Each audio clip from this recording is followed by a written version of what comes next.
You're watching EAC News. Thanks for joining us. On the morning of the 29th of April 2022, Women's Peacemakers presented their research at the Sunflower Ballroom at the Himawari Hotel Apartments. Despite the vast programming around the world and the objective of achieving gender equality, empowering youth and fostering inclusion among minority groups, minority girls are still invisible, ignored and left behind. EAC News team went to get more details on what minority girls of Bunurong ethnic Vietnamese, Cambodian Muslim and Khmer Krom and face continue to endure.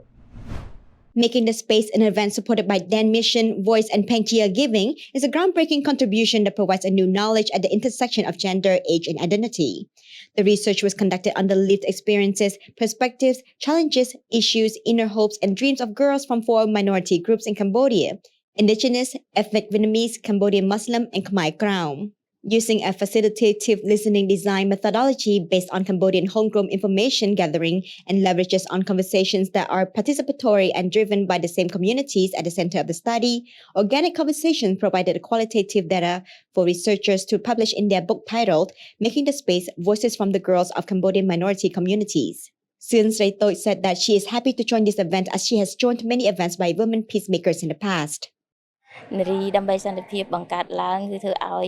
ជួយដល់នារីទាំងអស់ដែលមានការរើសអើងពីមុនមកឥឡូវនេះក៏គាត់បានប្រសើរឡើងវិញដោយមិនមានការរើសអើងគាត់បានលើកកម្ពស់លើកស្ទួយសម្រាប់នារីដូចជាជនជាតិភាគតិចដូចជានាងខ្ញុំដែរជាស្ត្រីពិការភ្នែកនឹងផងដែរបង Many honored guests attended this event, including the British Ambassador to Cambodia, Tina Redshaw,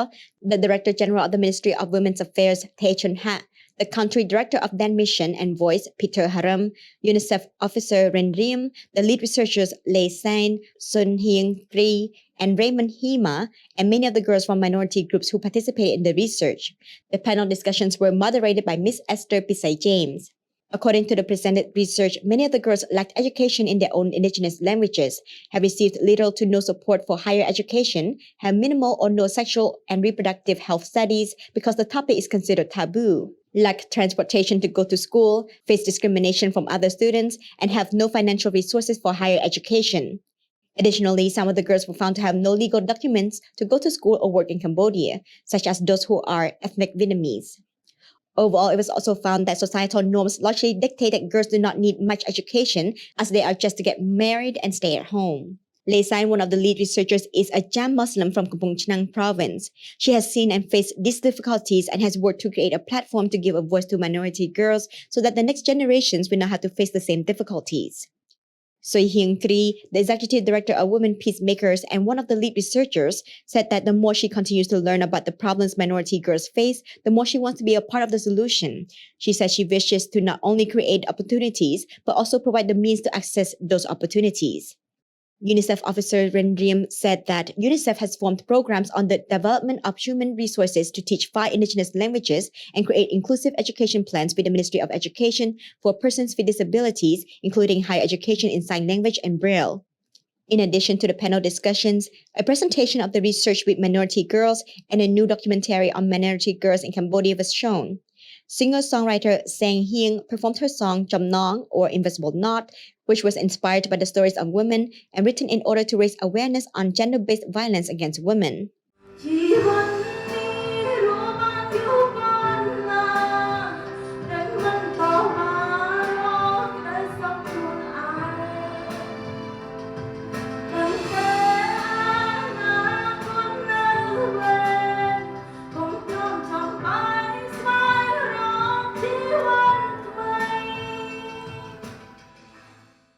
Hieng said that she thinks the song is fitting for the event because minority women and girls face not only physical violence, but also emotional abuse and sexual harassment on top of a lack of education and financial resources. She said she wants to encourage them to continue speaking up and getting the support that they need.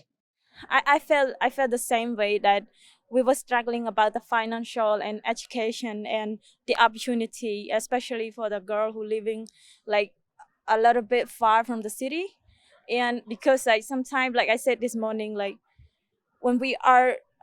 facing some problem, sometimes we need to reach out to people to get support. And sometimes if it were lucky, like people can find you and somehow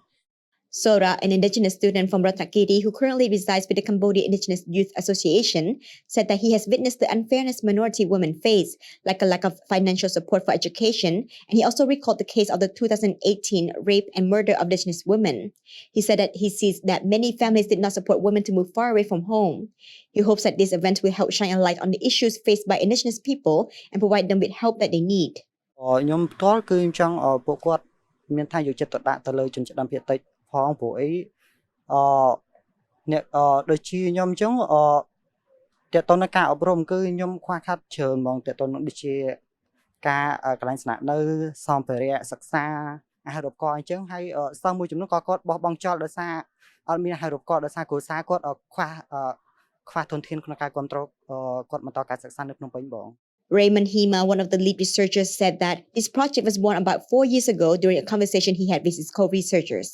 He said that he is proud that they were able to carry out the research on their own terms and in their own way, particularly through a facilitative listening design or FLD.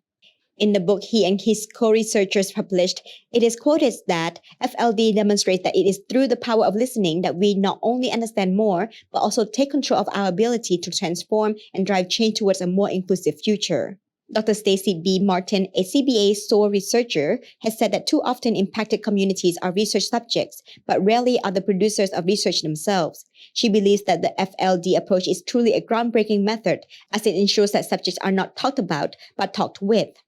Making the space is a groundbreaking contribution to foster inclusion of minority girls who are still invisible in society. As Dr. Martin has said, in order to improve community, the people in the community themselves must be able to voice the concern and the solution. I'm Dekanin, EAC News, Phnom Penh.